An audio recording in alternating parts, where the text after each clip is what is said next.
എൻ്റെ കർത്താവേ, നിന്റെ ഉന്നതമായ നാമത്തിന് സ്വസ്ഥം ചെയ്യും. കർത്താവ്, രേഖകളെ സംബന്ധിച്ച് പ്രാർത്ഥിക്കണേ ചെയ്യും. രേഖകൾ കയ്യിൽ ഇല്ലെങ്കിൽ പോലും മനസ്സുകൊണ്ട് നിങ്ങൾ ആ രേഖകളെ നിങ്ങളുടെ കയ്യിൽ ഓർക്കുക. ചിലപ്പോൾ മാർക്ക് ലിസ്റ്റ് ആകും, ചിലപ്പോൾ സർട്ടിഫിക്കറ്റ് ആകും, ചിലപ്പോൾ ഹോൾ ടിക്കറ്റ് ആകും, ചിലപ്പോൾ പ്രമാണമാകും, ചിലപ്പോൾ നക്കലാകും, ചിലപ്പോൾ പറമ്പ് തരം മാറ്റാനുള്ള അപേക്ഷയാകും, ചിലപ്പോൾ നിങ്ങൾക്ക് വീടിന് നമ്പർ കിട്ടാൻ വേണ്ടിയുള്ള പ്രയാസത്തിൻ്റെ അതിനുള്ള അപേക്ഷ. എല്ലാം മനസ്സുകൊണ്ട് ഓർക്കുക. ആ രേഖകൾ ലഭിക്കാൻ ആവശ്യമായ രേഖകൾ വിസയുടെ രേഖകളാകാം, അല്ലെങ്കിൽ ഇൻ്റർവ്യൂവിൻ്റെ രേഖകളാകാം, അല്ലെങ്കിൽ വിസ ഇൻ്റർവ്യൂ ആകാം. എല്ലാം രേഖകൾ മനസ്സിൽ ഓർക്കുക. നിങ്ങളുടെ ഫയലിലുള്ള മുഴുവൻ രേഖകൾ നിങ്ങൾ ആരെങ്കിലും പ്രൊഡ്യൂസ് ചെയ്യാൻ, വില്ലേജ് ഓഫീസർ തൊട്ട് കളക്ടർ വരെ, മന്ത്രി വരെ, നിങ്ങളുടെ ഓരോരോ കമ്പനികളിൽ CEO വരെ, ബോസ് വരെ സമർപ്പിക്കാനുള്ള എല്ലാ രേഖകളും മനസ്സിൽ സൂക്ഷിക്കുക. കർത്താവെ, അങ്ങനെ മക്കളുടെ രേഖകൾ ഞാനിന്ന് പ്രാർത്ഥിക്കാൻ. ചിലക്ക് രേഖകളില്ല, ചിലക്ക് നഷ്ടപ്പെട്ടു, ചിലക്ക് കിട്ടാനിരിക്കുന്നതേ ഉള്ളു, സമയത്ത് കിട്ടണില്ല. അങ്ങനെയുള്ള എല്ലാ രേഖകളും. ചിലക്ക് രേഖ കൊടുക്കണില്ല, മനഃപൂർവ്വം കൊടുക്കണില്ല, കൈക്കൂലി ഇല്ലാത്തവന് കൊടുക്കണില്ല, അല്ലെങ്കിൽ അവരുടെ ആയിട്ടുള്ള വൈകല്യങ്ങളുള്ളതുകൊണ്ട് കൊടുക്കണില്ല, അല്ലെങ്കിൽ വേറെ താല്പര്യമുള്ളതുകൊണ്ട് കൊടുക്കണില്ല. അങ്ങനെയുള്ള പൈശാചികമായ തടസ്സങ്ങൾ യേശുക്രിസ്തു ഉന്നതമായ നാമത്തിൽ സഭയുടെ അധികാരത്തിൽ കുരിശിന്റെ അടയാളത്തിൽ 40 വർഷം ഞാൻ അർപ്പിച്ച കൃപാന്റെ ശക്തിയാൽ കൃപാസ്ഥാനത്താറെ ജീവനോടെ പ്രത്യക്ഷപ്പെട്ട മാതാവിന്റെ മധ്യസ്ഥത്താൽ നിന്റെ മുഴുവൻ രേഖകളെ അതിന്റെ തടസ്സങ്ങൾ വിടുവിക്കുകയും നിന്നെ അനുഗ്രഹിക്കുകയും ചെയ്യുന്നു. നിത്യപിതാപുത്രൻ പരിശുദ്ധാത്മാ നീക്കാമേ. നമ്മുടെ ധൂർത്തപുത്രന്റെ പുനർവായനയാണ്. ധൂർത്തപുത്രന്റെ പുനർവായനയിൽ എന്നെ സ്വാധീനിച്ച ധൂർത്തപുത്രന്റെ തിരിച്ചുവരവിന്റെ ഏറ്റവും വലിയ ഒരു കുതിരപ്പവൻ കൊടുക്കാൻ പറ്റിയ ഒരു സംഭവമുണ്ട് എൻ്റെ അടുത്ത്. എന്താണെന്നറിയാവോ? അവൻ തിരിച്ചു വരാൻ തീരുമാനിച്ചതാ. എന്താ അതിനെക്കുറിച്ച് ബൈബിൾ പറഞ്ഞെന്ന് നോക്കിയേ. ലുക്കാ 15:18. ഞാൻ എഴുന്നേറ്റ് എന്റെ പിതാവിന്റെ അടുത്തേക്ക് പോകും. എന്റെ പിതാവിന്റെ അടുക്കിലേക്ക് പോകും.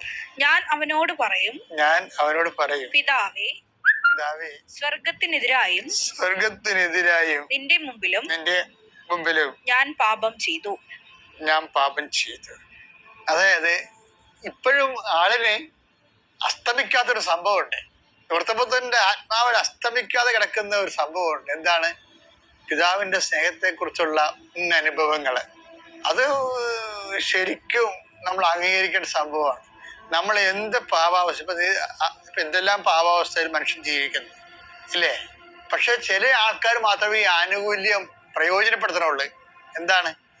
അവർക്ക് എൻ്റെ അപ്പൻ എന്നെ എപ്പോഴായാലും സ്വീകരിക്കും, എൻ്റെ അപ്പൻ കരുണയുള്ളവനാണ് എന്ന് മനസ്സ് ചിന്തിച്ചിട്ട് ഇനിയുള്ള കാലമെങ്കിലും വിശുദ്ധിയോട് ജീവിക്കാനുള്ള ആഗ്രഹത്തോടു കൂടി, അപ്പൻ്റെ കൂടെ ജീവിക്കാനുള്ള ആഗ്രഹത്തോടു കൂടി അയാൾക്ക് തിരിച്ചു വരാനുള്ളൊരു മനസ്സുണ്ട്.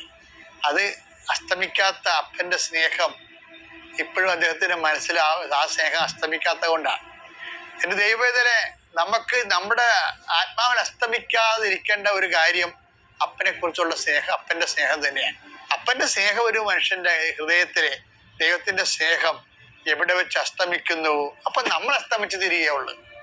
ഈ ധൂർത്തപുത്രന്റെ ഒരു വിജയവത, അവൻ ഏത് അവസ്ഥയിലാണെങ്കിലും അപ്പന്റെ സ്നേഹം അസ്തമിച്ചിട്ടില്ലാത്ത ആത്മാവ്, ഇനിയും പ്രതീക്ഷയ്ക്ക് വകയുള്ള ആത്മാവ്, തിരിച്ചു വരാൻ ഒരു ബാല്യമുള്ള ആത്മാവ്. അവൻ എഴുന്നേറ്റെന്ന് പറയണം, അല്ല നിരങ്ങി തീട്ടിവിടുകയല്ല. അവൻ എഴുന്നേറ്റ്. അപ്പന്റെ സ്നേഹമാണ്, അവൻ്റെ ആത്മവിശ്വാസമാണ് അവൻ്റെ എഴുന്നേൽപ്പിന്റെ കാരണം. ഈ വയതിലെ നീയും ഏതെങ്കിലും ഒരു തിന്മയിൽ വീണ് കിടക്കുകയാണെങ്കിൽ നീ എഴുന്നേക്കാൻ നോക്കണം. അപ്പന്റെ സ്നേഹത്തിലെ അസ്തമിക്കാത്ത സ്നേഹം, നിന്റെ ആത്മാവിലുള്ള അപ്പന്റെ അസ്തമിക്കാത്ത സ്നേഹത്തിൽ ആശ്രയിച്ചു കൊണ്ട് നീ എഴുന്നേൽക്കണം. അതല്ല പിന്നീട് എന്താ? ധൂർത്തപുത്രൻ നല്ലവരാണെന്ന് ഞാൻ പറയും. അവർ കുറെ ക്വാളിറ്റീസ് ഉണ്ട്. ഈ കാലഘട്ടത്തിൽ ഇല്ലാത്ത കുറെ ക്വാളിറ്റീസ് ഉണ്ട്. ഈ കാലഹരണപ്പെട്ടു പോയൊരു ക്വാളിറ്റീസ് ഉണ്ട്. ആത്മാവിന്റെ ഗുണങ്ങൾ കാലഹരണപ്പെട്ടു, മനുഷ്യരാശിയിൽ കാലഹരണപ്പെട്ടു പോയ ആത്മാവിന്റെ ഗുണങ്ങൾ ഉള്ള ഒരു വ്യക്തിയാണ്. എന്താ? അയാൾക്ക് ദുരഭിമാനമില്ല. ദുരഭിമാനം എന്ന് പറഞ്ഞാൽ നിസ്സാരമല്ല. ഒരു മനുഷ്യനെ പിശാച് പൂർണ്ണമായി ആവേശിച്ച് കഴിയുമ്പോൾ, അടിമയാക്കി കഴിയുമ്പോൾ അവന് ഉണ്ടാകുന്ന ഒരു ബോധമാണ് ദുരഭിമാനം. ഇത് ജോസഫിന്റെ വേർഷനാണ്. നിങ്ങൾ എല്ലാതിന്റെ മുഴുവനായിട്ട് ഉൾക്കൊള്ളണമെന്നില്ല. എന്നാലും ഈ ദുരഭിമാനം ഭയങ്കരമാണ്. എന്താ കഴിഞ്ഞാൽ പണ്ട് ഇപ്പൊ ചില ആൾക്കാർക്ക് 18 വയസ്സുണ്ടാവുമല്ലോ, 18, 17 ഒക്കെ ആകുമ്പോ അവരിങ്ങനെ ഒരു പഴുതാര മീശയൊക്കെ വെച്ച് ഒരു മുളുകാനൊക്കെ സെറ്റ് ചെയ്ത് കഴിയുമ്പോ അവർക്ക് തോന്നുന്നു അവരാരോ ബുദ്ധിജീവിയാണെന്ന് തോന്നും. പിന്നെ ആൾക്കാരെന്താ ചെയ്യണം, വ്യത്യസ്തരാകാൻ വേണ്ടി നോക്കും. ഇപ്പൊ എല്ലാരും പള്ളിയിൽ പോണേ, ഞാൻ പള്ളിയിൽ പോണില്ല, അപ്പൊ ഞാൻ വ്യത്യസ്തനായി. എന്തെല്ലാം കുതറത്തരമാണ് മനുഷ്യൻ ഈ വ്യത്യസ്തരാകാൻ വേണ്ടി കാണിക്കുന്നത്. അതുപോലെ ഒരു വാദമാണ് നിരീശ്വരവാദം. എല്ലാരും വിശ്വസിക്കുമ്പോ, എല്ലാരും ദൈവത്തെ വിശ്വസിക്കുമ്പോ ഞാൻ വിശ്വസിക്കുന്നില്ലെങ്കിൽ ഞാൻ വ്യത്യസ്തനായി. എന്നിട്ട് ഈ ബുദ്ധിജീവികളെ പോലെ ഓരോരോ എവിടെയെങ്കിലും നിന്നൊക്കെ കേട്ട കാര്യങ്ങളൊക്കെ കെട്ടി എഴുന്നള്ളിച്ചോണ്ട് മറ്റുള്ള ഇവന്റെ ഈ ഇരുട്ടിന്റെ കാലത്ത് ഇവൻ മറ്റുള്ളവരുടെ വിശ്വാസം കളഞ്ഞെടുക്കും. കുടുംബത്തിൽ പ്രാർത്ഥിക്കുന്നത് എന്തിനാ പ്രാർത്ഥിക്കുന്നത്, നിങ്ങൾ വെറും ദൈവത്തെ കണ്ടിട്ടുണ്ടോന്നൊക്കെ ചോദിക്കും. എന്റെ ദൈവത്തിലെ ദൈവത്തെ കാണാതെ കർത്താവ് എന്താ പിരിയുമ്പോ പറയണത്, കാണാതെ വിശ്വസിക്കുന്നവർ ഭാഗ്യവാന്മാർ. എനിക്ക് ആ ഭാഗ്യം ഇല്ലാതെ പോയി. ഞാൻ എന്ന് അമ്മയെ ഞാൻ നേരിട്ട് കണ്ടതല്ലേ, അപ്പൊ ഞാൻ ഓർക്കും ദൈവമേ കണ്ടത് വലിയ അനുഗ്രഹമായി പോയി. അതിന്റെ പേരിൽ അമ്മ പ്രത്യക്ഷീകരണത്തിന്റെ ഭാഗമായി ഉടമ്പടി തന്നു. ലക്ഷക്കണക്കിന് മനുഷ്യര് കുടുംബത്തില് ജീവിത വിശുദ്ധീകരണവും സുവിശേഷ സാക്ഷ്യം സംഭവിച്ചു. പക്ഷെ എന്നാലും കാണുമ്പോ ഉണ്ടാകുമ്പോ ഒരു വിഷയം, ആ ഫസ്റ്റ് ലെവലുണ്ടല്ലോ, കാണാതെ വിശ്വസിച്ചുകൊണ്ട് വിശ്വാസത്തിന്റെ പേരിൽ ജീവിക്കണ ഒരു കോടിക്കോടി തലമുറകളുണ്ട് ഇവിടെ. അവരൊക്കെ ഈശോ ബ്ലെസ് ചെയ്തിട്ടുണ്ട്. അവസാനം അവരെ ബ്ലെസ് ചെയ്തിട്ടുകൊണ്ടാണ് അവൻ സ്വർഗാരോഹണം ചെയ്യണത്. വീണ്ടും വരുമ്പോ കാണാമെന്നും പറഞ്ഞു. അത് വല്ലാത്ത പറച്ചിലാണത്. അവനെ അവസാനം ഈശോ ബ്ലെസ് ചെയ്യണത് ആരെയാണ് ബ്ലെസ് ചെയ്യണത്? കാണാതെ വിശ്വസിക്കുന്നവർ ഭാഗ്യവാന്മാർ എന്നും പറഞ്ഞ് അവൻ മറഞ്ഞു പോകുമ്പോ അവന്റെ മനസ്സിലുള്ള എന്താണ്, കാണാതെ വിശ്വസിക്കുന്നവർക്കെല്ലാം ഞാൻ വീണ്ടും വരുമ്പോ കാണാമെന്നും പറഞ്ഞ പോണത്. അപ്പൊ ആ ഒരു ചില ഈ കാണാതെ വിശ്വസിക്കുന്ന ആൾക്കാരാണ് യഥാർത്ഥ വിശ്വാസത്തിലേക്ക് വരണമെന്നാണ് ഈശോ അവസാനം പറഞ്ഞത്. പക്ഷെ നമ്മൾ ചിന്തിച്ച് നോക്കുമ്പോ ഈ വിശ്വാസം ഇല്ല എന്നും പറഞ്ഞുകൊണ്ട്, വിശ്വാസം ഉള്ളിലുണ്ടാവും, പക്ഷെ താൻ വ്യത്യസ്തനാകാൻ വേണ്ടി മറ്റുള്ളവരുടെ മുമ്പിലൊക്കെ വിശ്വാസം തള്ളിപ്പറയും. പിന്നെ കച്ചവടക്കാരും വിശ്വാസം തള്ളിപ്പറയും. ഓട്ടോറിക്ഷക്കാരും ചില ആൾക്കാര് എല്ലാ ദൈവങ്ങളെയും വെച്ചേക്കല്ലേ, ഏത് ദൈവങ്ങളെയും കുഴപ്പമില്ല, എന്റെ വണ്ടിയൊക്കെ അറിയാൻ മതി എന്നുള്ള അത് കച്ചവടമാണത്. അതുപോലെ തന്നെ എല്ലാവരുടെ ജീവിതത്തിലൊക്കെ ഉണ്ടാവും. ഇപ്പം സിനിമാടന്മാരും പാട്ടുകാരും ഒക്കെ ദൈവത്തെ തള്ളി പറയുന്നവരുണ്ട്. എന്നിട്ട് എല്ലാ ഡയറക്ടേഴ്സ് എവിടെ നിന്നാണ് കൂടുതൽ പൈസ കിട്ടുന്നത് അവരേക്ക് ചാഞ്ഞു നിൽക്കും. കച്ചവടമാണ്. കച്ചവടം ചെയ്യുന്നവരുടെ പ്രലോഭനം കൊണ്ട് നിസ്സാര പ്രലോഭനമൊന്നും അല്ലത്.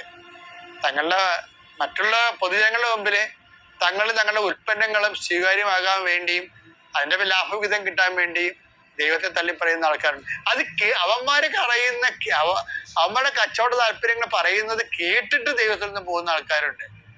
പക്ഷെ പോയി കഴിഞ്ഞ് ചില ആൾക്കൊക്കെ തിരിച്ചു വരാൻ പറ്റത്തില്ല. അതെന്താണ്, തങ്ങൾ തള്ളിപ്പറഞ്ഞതല്ലേ ഇനി തിരിച്ചു വരുമ്പോ നാട്ടുകാർ ചോദിക്കത്തില്ലേ, എടാ ഞങ്ങൾ അന്നേ നിന്നോട് പറഞ്ഞില്ലടാ, ഇപ്പൊ നാണം കെട്ട് നീ തിരിച്ചു വരേണ്ടി വന്നില്ലേ എന്ന് പറയുമ്പോ അവര് ക്ഷീണം. അതിനെന്ത് അവൻ ദുരഭിമാനം കൊണ്ട് ചൂണ്ട ഈ ദുരഭിമാനി എന്ന് പറഞ്ഞ ചൂണ്ടയെ പിടിച്ച മീനിനെ പോലെ ചൂണ്ട കൊളുത്ത് ദുരഭിമാനം ചൂണ്ടയാണ്. അത് അവനെയും കൊണ്ട് പോകത്തുള്ളൂ. ചില ആൾക്കാർ ഇടവപ്പള്ളിയില് പണ്ട് ഇടവപ്പള്ളി കയറത്തില്ല, അവിടെ ഈശ്വരവാദിയായിട്ട് അഭിനയിക്കും. പക്ഷെ ഉള്ളിൽ വിശ്വാസം ഉള്ളതുകൊണ്ട് വേറെ പള്ളികളിൽ പോയി കയറും. എല്ലാം ദുരഭിമാനത്തിന്റെ വിഷയമാണ്.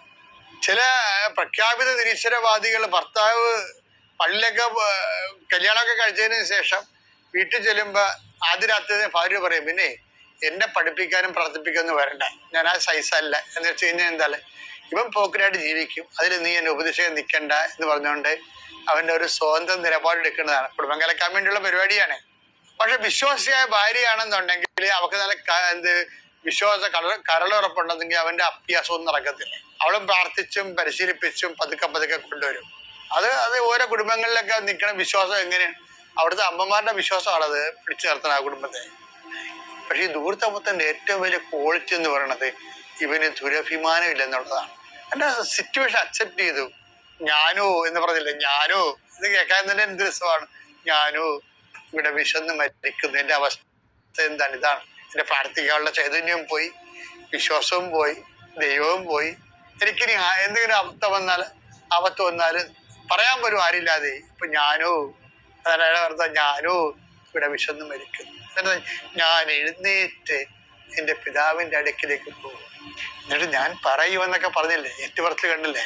അപ്പൊ ദുരഭിമാനം ഏതെങ്കിലും കാര്യത്തിലുണ്ടെങ്കിൽ അതിൻ്റെ പേരിൽ നീ ദൈവത്തിൽ നിന്ന് അകന്നും പ്രാർത്ഥിക്കാതെ, പണ്ട് പ്രാർത്ഥിച്ചിട്ടില്ല, ഈ കഴിഞ്ഞ ഇടവരെ പ്രാർത്ഥിച്ചിട്ടില്ല, ഇനി പ്രാർത്ഥിക്കത്തുമില്ല, ഞാനിനി പ്രാർത്ഥിച്ച അമ്മയെ ചോദിക്കത്തില്ലേ, എടാ ഞാൻ നിന്നോട് അപ്പയെ പറഞ്ഞില്ലടാ എന്ന് ചോദിക്കില്ല. അപ്പൊ അതുകൊണ്ടാണ് ഈശോ പറയേണ്ടത് എന്താണെന്നറിയാമോ? എന്നിട്ട് ഇങ്ങനെ മറ്റുള്ളവരെ കളിയാക്കാതിരിക്കാൻ വേണ്ടി രഹസ്യമായിട്ട് വിശ്വാസം കൊണ്ട് നടക്കുന്ന ആൾക്കാരുണ്ട്. രഹസ്യ വിശ്വാസങ്ങളൊന്നും സ്വീകാര്യമല്ല മോനെ. എന്താ കാര്യം അറിയാമോ? ഈ രഹസ്യ വിശ്വാസക്കാർ കാപട്യ വിശ്വാസക്കാരാണെന്നുള്ളത് ദൈവത്തെ അറിയാവുന്നതുകൊണ്ട് കർത്താവ് പറഞ്ഞിട്ടുണ്ട്. എന്ത് പറഞ്ഞിട്ടുണ്ട്? മനുഷ്യരുടെ മുമ്പിൽ ഏറ്റുപറയാൻ ഉദ്ദേശിക്കുന്നവൻ മനുഷ്യരുടെ മുമ്പിൽ എന്നെ ഏറ്റുപറയണം, അപ്പോൾ എൻ്റെ സുഖസ്ഥരായ പിതാവിന്റെ മുമ്പിൽ ഞാനും നിങ്ങളെ ഏറ്റുപറയും. അപ്പൊ രഹസ്യവിശ്വാസം ദുരഭിമാനം മൂലമാണ് നീ രഹസ്യവിശ്വാസം ആചരിക്കണം എന്ന് ഓർക്കണം. ഈ നോൻപ് കാലം എല്ലാ ദുരഭിമാനവും വിട്ടിട്ട് ദൈവത്തെങ്കിലേക്ക് ദൂർത്തം തിരിച്ചു വന്നിട്ട് അവന്റെ ആശ്ലേഷത്തിൽ മുഴുകേണ്ട ഒരു കാലമാണ്. ദൈവത്തിനെ അനുഗ്രഹിക്കട്ടെ. പിതാവിന്റെയും പുത്രന്റെയും പരിശുദ്ധാത്മാവിന്റെയും നാമം.